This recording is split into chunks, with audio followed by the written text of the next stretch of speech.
नमस्कार, मेरा नाम है विवेक शर्मा और आप मुझे देख रहे हैं सुबह से फ्रॉम GUYER यानी कि year end review genitourinary में।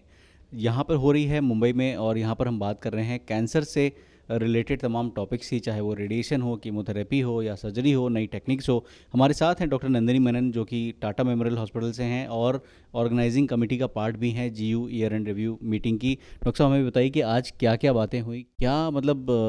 ब्रेन स्टॉर्मिंग जो बोलते हैं कि क्या आज निकला। आज का जो दो मेन सेशंस थे प्रोस्टेट कैंसर और रीनल सेल जो गुर्दे के किडनी के कैंसर के ऊपर थे। तो ये GU ईयर एंड रिव्यू या कोई भी कैंसर के ईयर एंड रिव्यू में हम बेसिकली ये डिस्कस करते हैं कि पिछले एक साल में जो भी नया रिसर्च आया हो और उसका क्या हमारे day to day clinical practice में, मतलब पेशेंट्स के लिए हम कैसे इस्तेमाल करेंगे, उसको इस्तेमाल करना है कि नहीं है, या क्या वो जो स्टडीज़ जो करते हैं रिसर्च वर्ल्ड में वो रियल वर्ल्ड में क्या एप्लीकेबल है पेशेंट्स के लिए। तो आज के प्रोस्टेट कैंसर के सेटिंग में कुछ नए चीज़ें डिस्कस हुए, जैसे प्रोस्टेट कैंसर में बायोप्सीज जो करते हैं कैसे कुछ अलग तरीके से बायोप्सी करना, या प्रोस्टेट कैंसर में जो हम ओलिगोमेटास्टेटिक डिजीज़ बोलते हैं, मतलब जो स्टेज 4 का प्रोस्टेट कैंसर है जो जहाँ पे हम पूरी तरह से उसको ठीक नहीं कर सकते, बट जो मेटास्टेसिस है, जो फैला हुआ बीमारी है जो एक ही छोटी जगह पे है, तो उनमें क्या हम ऑपरेट करेंगे या रेडिएशन देंगे, ये थोड़े डिबेटेबल एरियाज़ है। तो इस पर काफ़ी सारा डिबेट हुआ। और बाकी का जो न्यू एविडेंस या न्यू रिसर्च है, जैसे किन पेशेंट्स को ऑपरेशन करना चाहिए, किन पेशेंट्स को अगर करते हैं तो किन को रेडिएशन देना चाहिए या सर्जरी करना चाहिए, क्योंकि लोकलाइज्ड या इवन मेटास्टेटिक ओलिगोमेटास्टेटिक प्रोस्टेट कैंसर में अगर लोकल थेरेपी जो मतलब जो कैंसर जहाँ से आता है उस भाग का जो अगर हम ट्रीटमेंट देखते हैं तो आइदर सर्जरी और रेडिएशन होता है, और उसके साथ साथ हम सिस्टमिक थेरेपी जो कीमो के डॉक्टर देखते हैं तो उसमें कीमो, टारगेटेड दवाइयाँ, हार्मोन थेरेपी जो प्रोस्टेट में यूज़ करते हैं, इम्यूनोथेरेपी जो अक्सर किडनी कैंसर के लिए यूज़ किया जाता है, इसके बारे में डिस्कस किया था आज। तो मेनली हमारे सेशंस डिवाइडेड थे लोकलाइज डिजीज़ और एडवांस डिजीज़ में, दोनों प्रोस्टेट और किडनी कैंसर में। तो प्रोस्टेट में काफ़ी सारे न्यू रिजल्ट्स जो ड्रग्स के आए हैं, जैसे एडवांस प्रोस्टेट कैंसर में पहले जब हम सिर्फ टेस्टोस्टेरोन या हार्मोन को सप्रेस करने की दवाइयाँ देते थे, तो अलग टाइप के दवाइयों को कैसे कंबाइन करके सर्वाइवल इम्प्रूव करना, तो एंड्रोजन डेप्रिवेशन थेरेपी या ADT जो हम बोलते हैं, उसके साथ क्या हम कीमो का यूज़ करके उसके साथ साथ तीसरे दवाई जो हम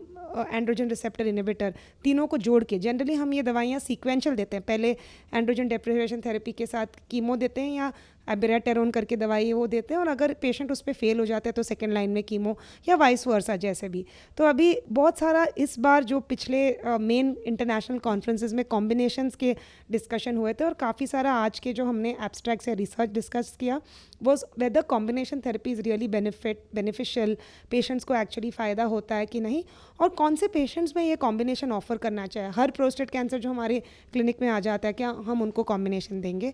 कुछ नए चीज़ें, जैसे प्रोस्टेट कैंसर में कुछ जेनेटिक या अपने जो जीन्स बॉडी के अंदर जो DNA है उनमें चेंजेस होते हैं, जिनके वजह से कुछ लोगों को फैमिलियल जो आनुवंशिक प्रोस्टेट कैंसर बोलते हैं वो हो जाता है। कुछ लोगों को वही mutations not familial but prostate के ट्यूमर के अंदर है, वो जेनरेशनल नहीं होता है, बट उनके ट्यूमर में वही जैसे BRCA1 BRCA2 होता है। तो कुछ ग्रुप्स ऑफ ड्रग्स है जो पैरेब्स है, ओलापैरेब, निरापैरेब, रुकापैरेब, उनके बारे में भी डिस्कशन हुआ, जो हम उनको हार्मोन थेरेपी जो अपने एब्रेटेरोन, एंजेलिटोमाइड या बाकी के न्यूअर ड्रग्स के साथ कंबाइन करके उनके रिजल्ट्स के बारे में भी डिस्कशन हुआ कि कौन से पेशेंट में उनको सबसे ज़्यादा इस्तेमाल कर सकते हैं और whether it should be use for general population. तो ये सब आज के जो मेन एजेंडा में मेन डिस्कशन पॉइंट्स थे, क्योंकि हर साल ये रिसर्च आ जाता है, lot of research is done in the west, कुछ ड्रग्स यहाँ पे अवेलेबल भी नहीं होते हैं, बट एक हमें समझना चाहिए कि जो भी रिसर्च होता है वो पेशेंट्स के लिए कैसे अप्लाई करें और कौन से पेशेंट्स को कौन से ड्रग से सबसे ज़्यादा बेनिफिट हो, क्योंकि अक्सर ड्रग्स की टॉक्सिसिटी होती है, प्रोसीजर्स के साइड इफ़ेक्ट्स होते हैं,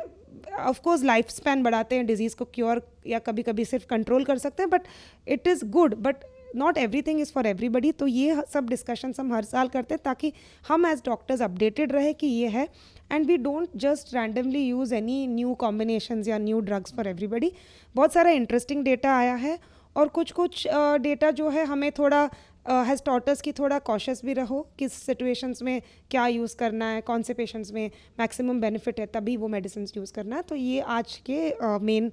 डिस्कशन टॉपिक्स थे। Amazing, thank you doctor Nandini. आपने इतनी सारी इन्फॉर्मेशन हमें दी कि आज क्या क्या बातें हुई, और ये मीटिंग जो है कल भी रहने वाली है, और मैं फिर आऊँगा कल आपके साथ आपको अपडेट देने के लिए कि क्या चल रहा है genitourinary year end review meeting में। Thank you so much.